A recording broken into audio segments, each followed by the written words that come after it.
Hi, I am Mariah and I am with the Party Thieves, and today's video we are going to be talking about how I create an archway out of balloons.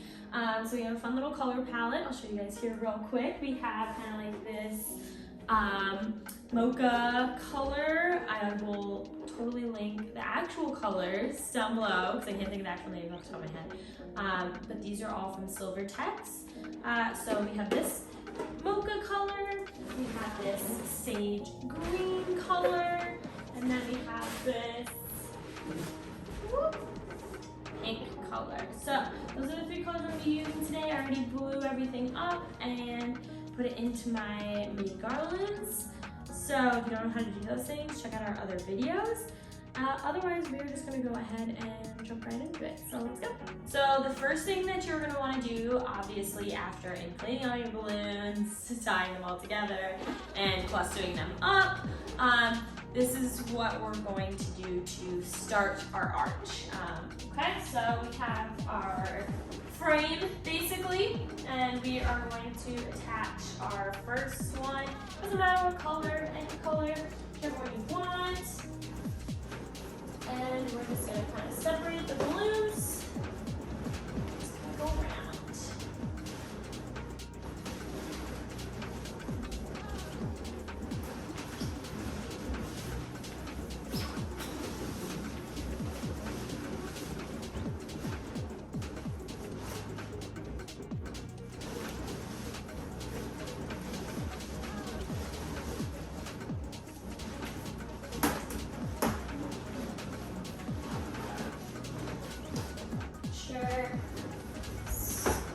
Down. We attached our first mini garland to the bottom there. I usually like to start from the bottom, but realistically you could start wherever. And now we're basically just gonna keep doing that, but all the way around, and not in any specific order of colors, just kind of go with what I like as I do it and make sure that I'm checking it out as I go.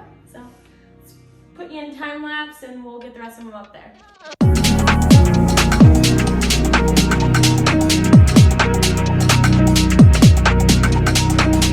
So here we have it. This is basically what we refer to as our base garland, or in this case, base archway, I guess. But so that is all connected onto my frame. Now we are going to go ahead and basically add in the little detail work, which is just going to like bring this to the next level. So one thing I will kind of just say now quickly before we get into the next part is normally I would have at least 4 different sizes of balloons. I only have 3 different sizes right now. So right now these are the 11s, the 18s, and then I'm putting some 5s in here as well. So normally I would recommend like a 24 or something to add in here as well. I just didn't have any, but that's all right. You guys will still kind of get the idea of what it would look like. So let's go ahead and start adding those details in now.